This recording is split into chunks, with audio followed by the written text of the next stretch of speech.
Welcome back to my channel, guys. Today we are going to be making this juicy ribeye. Now I'm bringing this to you guys as a Valentine's Day edition, but this steak recipe is good all throughout the year, and you can also transition this right onto your grill as well.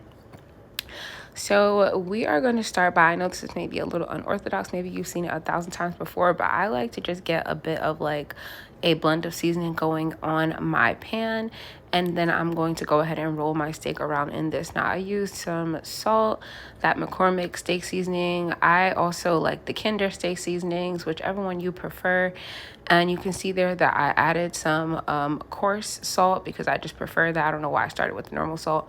So let's go ahead there, and then we're just gonna roll our steak right around in that seasoning. I'm just trying to pick up as much as I can with my meat on both sides, and I'm also just gonna try to get those sides as well. And you'll see that sometimes when you season steaks that you'll get a deficit spot or like a blank spot, like you can see what's going on there, but that's okay. I just want to make sure that the side I'm going to put down in the pan is really well seasoned, and then once I get my steak down in the pan, I will go in with my seasoning blend and fill in what was missing there on the top. Now I waited until my cast iron was really piping hot, and I added my oil and then my steak, which is why I got this beautiful sear here. Make sure that you wait until the skillet that you're going to be cooking your steak in is hot, guys, piping hot actually. So you'll see, because I used that blend and there's a mixture of things in there, those are the things that we can see that have darkened, or you may even want to call it burnt, onto the steak, but your steak will not suffer. It's fine. This is exactly where we want it.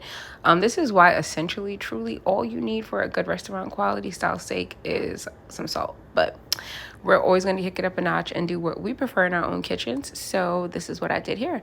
Now I've added a couple of cloves of garlic here, and then you'll see that I also added in some butter.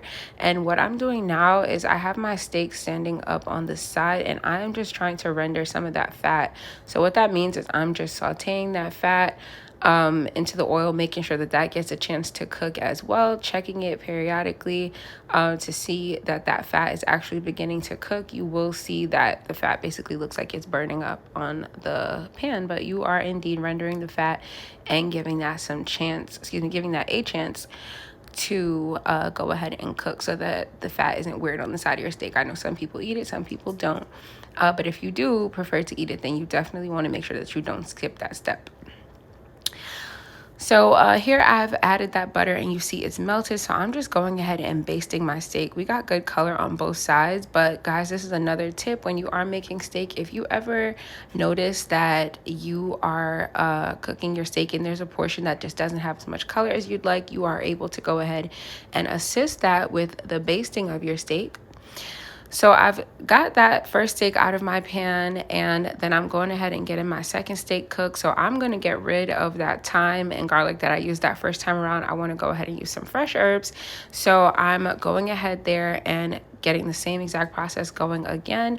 And as you can see here, there's that lighter spot I was referring to on your steak that you may miss if you don't fully get your meat down onto the surface.